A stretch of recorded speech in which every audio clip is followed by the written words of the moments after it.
Here we go now for this rolling start for the SsangYoung Racing Challenge.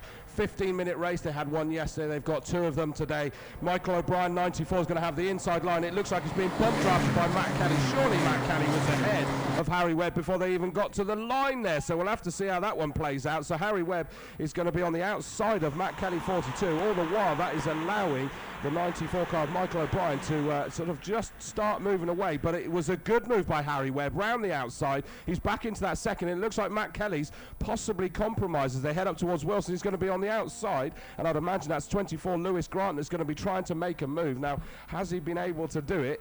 This is where we need to sort of have a look. It's tricky because a lot of them are white with blue writing on, so it's a bit harder to pick some of these out. Some are a bit more obvious, as you can imagine. The two green cars are brothers, but it is 94 Michael O'Brien, our pole sitter, that is in the lead. Harry Webb in second, 42 Matt Kelly sat there in third position with what I believe is Lewis Grant putting pressure in the number 24 car as they make their way down toward Brundle and Nelson. In fact, it looks like Matt Kelly's lost a position. He's down to fourth there, and so when they come back round and we are able to establish if it's definitely number 24 Lewis Grant that has moved up into third place and is now going to be looking to see if he can put pressure on Harry Webb and Michael O'Brien.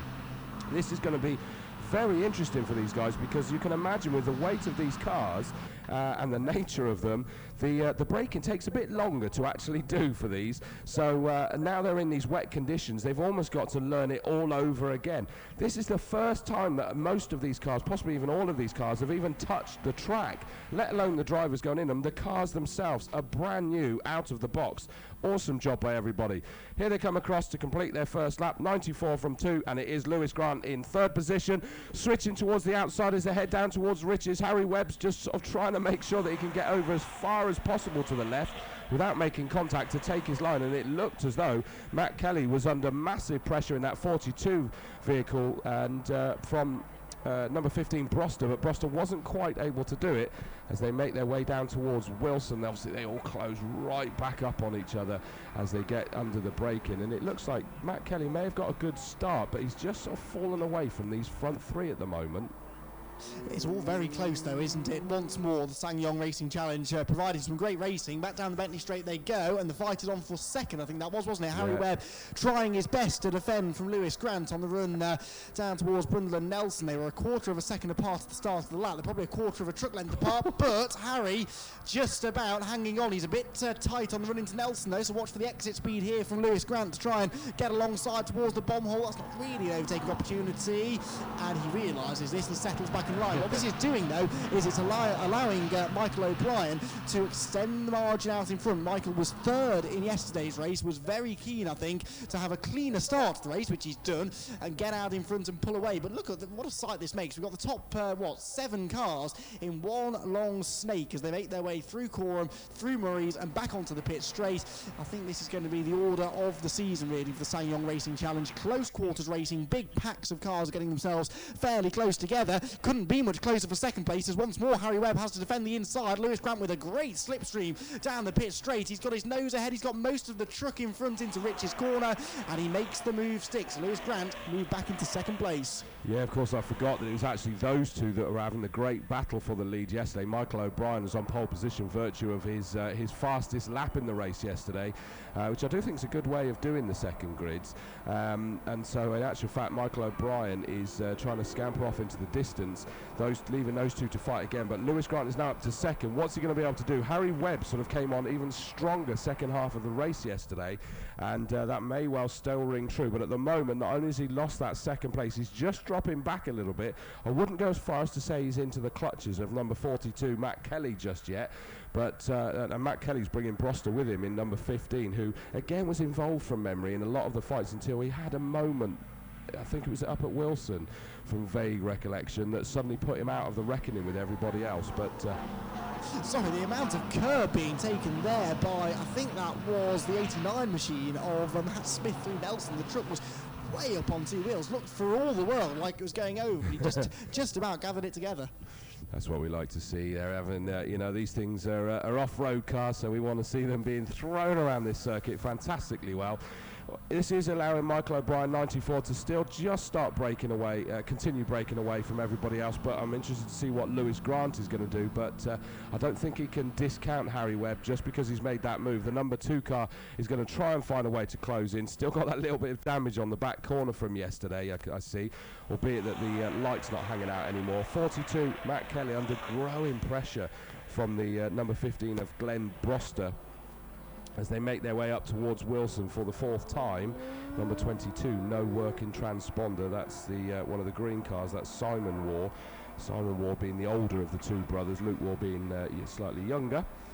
As they make their way onto Bentley Straight, it's kind of the top 3 are now actually looking like they're fairly equidistant, aren't they? The 3 of those, but they certainly have left Matt Kelly and Broster behind. Yeah, seems to be the case. I am having some difficulty with this button today, aren't I? Yes, that does seem to be the case, absolutely. The top 3 just inching away. But if those 3 start to squabble a little bit more over those positions, then that will bring the others into play. What's happening really is Lewis Grant, now he's into 2nd place, is escaping from Harry Webb and going after the race leader Michael O'Brien. He set the fastest lap last time around with the number 24 truck in 2nd place. 1 minute 34.431 compares to yesterday's fastest lap set by Michael O'Brien of 34.694. So they are also going now a couple of tenths quicker than they were yesterday. You'd expect that though with a new series. Of course, they're going to get quicker and quicker, aren't they? Through Coram, back down into Murray's. He's not quite close enough yet, is Lewis, to have a go for the race leader, but he's definitely closer to the leader than the 3rd place man Harry Webb is to him. So no longer equidistant. The gap is shrinking between the top 2. He'll have a nice little slipstream down the front straight now and up towards Riches once more. But look how it's changed again now, hasn't it? That it's now 2nd and 3rd that are close together. And I think that's the nature of this racing, is it just ebbs and flows. It's no wonder that this is big in over in New Zealand, these cars that are racing. So it is back to our leader O'Brien 94, just managed to escape. Thanks again to Sam Massingham. Another tweet just come through to hashtag SNCombox. Track's drying up nicely now by Murray's. Lovely warm breeze down here. Imagine it's nice and warm up in the box. It would be, but the with the air condition on, it's quite nice up here. But no, but it is a nice warm breeze out there now, and it's glad to see. You were the bringer of bad news last time, Sam. You're the one that told us it was raining, but it's not now. It's dry. We've got a pit visitor as well. That is the number 10. Is that Rebecca Jackson? It is. So the writer, although it looks like, unfortunately, she's going to go straight past us here, isn't she? So Rebecca Jackson's car, unfortunately, going straight into retirement. I just love looking down into that cockpit. They look like they're going to be great fun to drive. So thanks for your tweet, Sam. Keep them coming in. Anybody else? Hashtag SNCombox. And we'll be able to read them out. Any announcements, any photos of what's going on out there. We can't see it, but thanks, Sam. I hope you're enjoying it down there at Murray's. And don't get wind burnt, let alone sunburnt. Don't get wind burnt down there if that wind's nice and warm.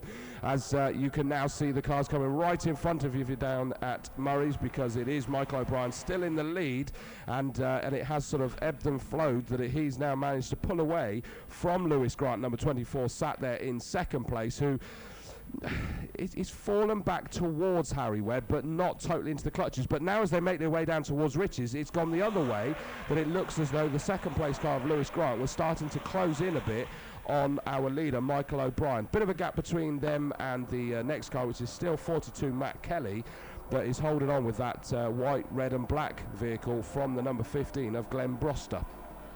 Now, I know Andy ran down to see whether he's able to find anything out, but no, he's missed her. She's gone, she's disappeared straight down to try and get that ready, presumably, for the 3rd race. So I suppose it makes sense. You'll be a bit gutted about that one. Do go and have a look at everybody in the SsangYoung Musa. They're down sort of almost behind Murray's, on the other side of the access road in there.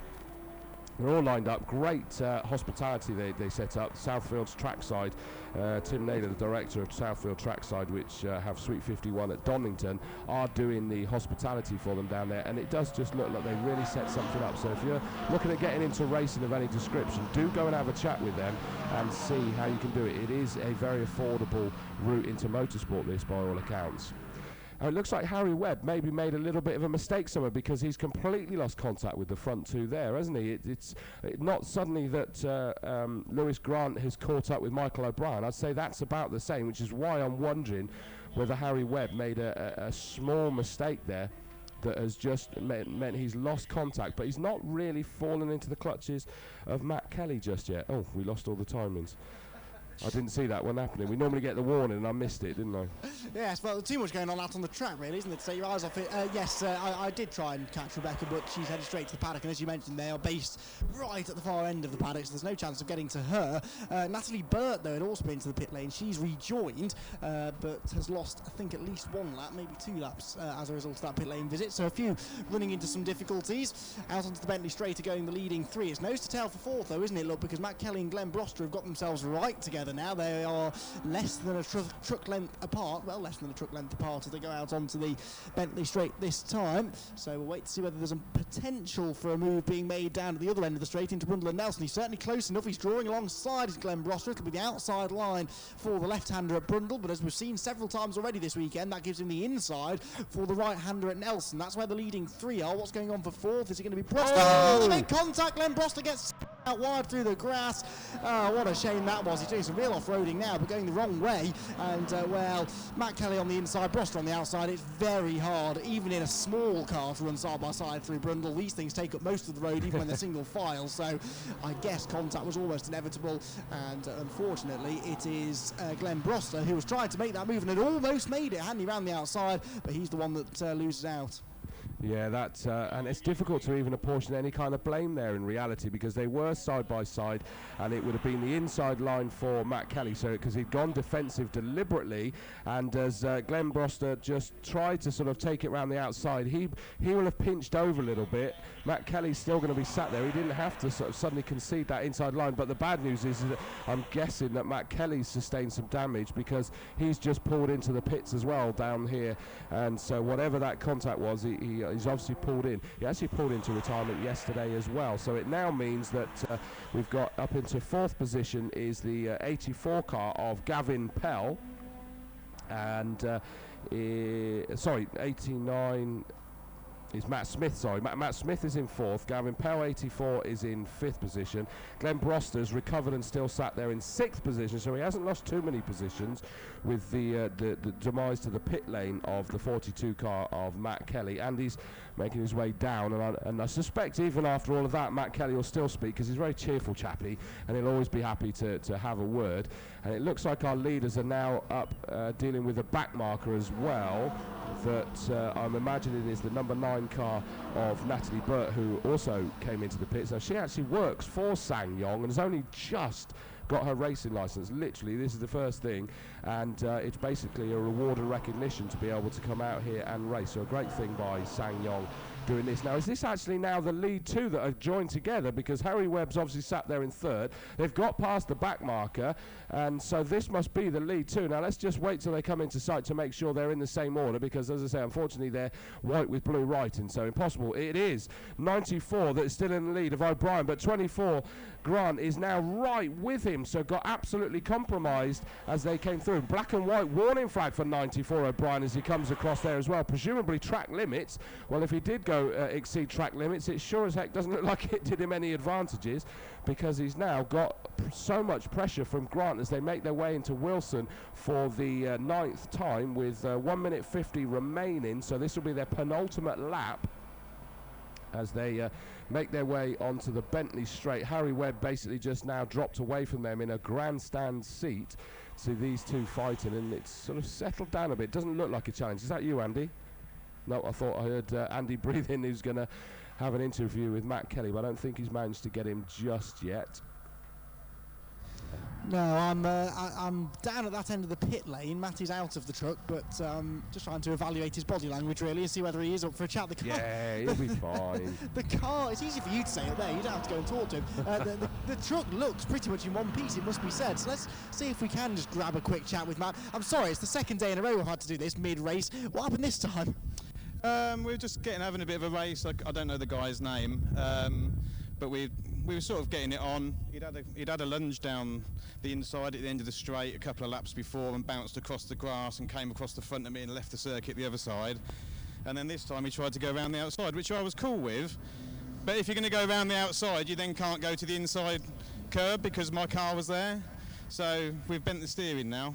I don't know. It's fun-ish. It is a shame it should end like that. How bad is the damage though? Do you think you'll get it out for race 3? it wouldn't have been safe to carry on because the wheel was pointing towards each other now, like a cross-eyed guy. So I don't know. Hopefully nothing's broken. They can just straighten it and off we go. But you know, it's all part of the learning curve. Absolutely. Thanks for having a chat, Matt. I'm sorry that it once more has been during a race that he would much rather have still been a part of. But so there we go. Broken steering arm for Matt Kelly, but hopefully he'll have the car back out for race 3. Such a shame. So yeah, not quite as cheerful as he was saying. So they're on to their final lap now, and it was still 94 O'Brien that has the lead from Grant, but it keeps threatening to be very, very close. And there's another battle between two of them just going down the back straight, and I'm imagining that's Pell and Broster. So Broster trying to defend from the 84 car of Pell. Pell is still behind, but looking to get a good run. It definitely looked like a major pinch. Sam Massingham tweeted into #SNCombox, wasn't Harry Webb Cliff Richard's real name? I've no idea. He's definitely wired for speed. That's just terrible. Leaders coming down for the final time into Murray's, and I'll have to wait till they come back into our site to know for definite which one's which. As I say, they've both got exactly the same livery until they're close enough to see different sponsors on the side, and it looks like one of them just got a slightly compromised exit onto the start-finish straight. It's actually number 24 that's done it, so it was a switcheroo. Michael O'Brien was slow out onto the start-finish straight there, so through to take it at the last knock-ins there. It was number 24, Lewis Grant. It happened just out of my sight with the media box in the way there, so I'm not sure exactly what happened, but definitely compromised 94 Michael O'Brien, because all of a sudden number 2 Harry Webb was mighty close to them. So 24 Grant from 94 O'Brien to Webb, and also it means that Matt Smith 89 did manage to hold off the chasing number 15 Broster, and Pell came through in 6th, number 11 War in 7th, number 7 Murray in 8th position. So we are now ready. So Harry Webb then up on. Well done, Michael. Back onto the podium, one step higher this time around. And check the ball. Yeah. And one complete as well. Thanks. Well done, Lewis. Walking his history yesterday with the first win he has. Our double race winner here at Snetterton. Again, though, not that easy. There's constant pressure, isn't there? No, this time, luckily at the second corner there was no trouble. Managed to pull a wee gap from Harry at the start and work on picking up Michael, and then there was a back marker which kind of got us closer together. On the last corner, Michael missed the gear, unfortunately, and so I took full advantage of that and took the race win again, so chuffed. Had he not made that little error then, do you think you could have found a way through? I mean, you were leaving it late. I don't think so. I think if it wasn't for that little error, Michael would have had it. I mean, I probably wouldn't have gained much in the straight. He had a good run out, so I don't think there'd have been any chance, but luckily it happened, so in my favour. It's great fun racing. It's great to watch as well, isn't it? Everyone's so close together, and the majority of the grid, I think, could get up there and fight for the top positions. Yeah, I mean, it is really close, competitive racing. Everyone's doing quick times. So yeah, it is a really good championship. Really chuffed. The car's really great to drive. Small in stature, so we should be able to squeeze you as close together as possible for the photos.